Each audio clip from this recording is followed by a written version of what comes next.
Hey, what's going on, guys? John Erickson here, located in Los Angeles, California.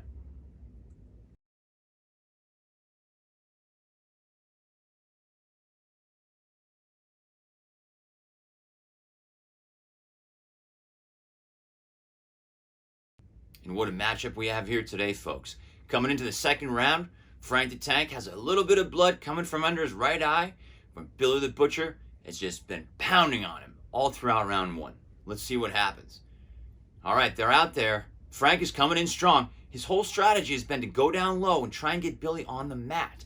But Billy knows that and has been working his angles, trying to keep upright where he can really bring in his lefts and his hard rights and uppercuts. Frank's going in again. Boom, Billy, wow, that was an elbow right to Frank's temple. Woo-hoo!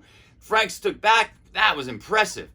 A couple good leg kicks by Frank. Frank's jiu-jitsu style out of the Gracie camp is coming into play here. Going back at it. Wow, whoa, Frank got him down in the corner. Billy is down for the first time, folks.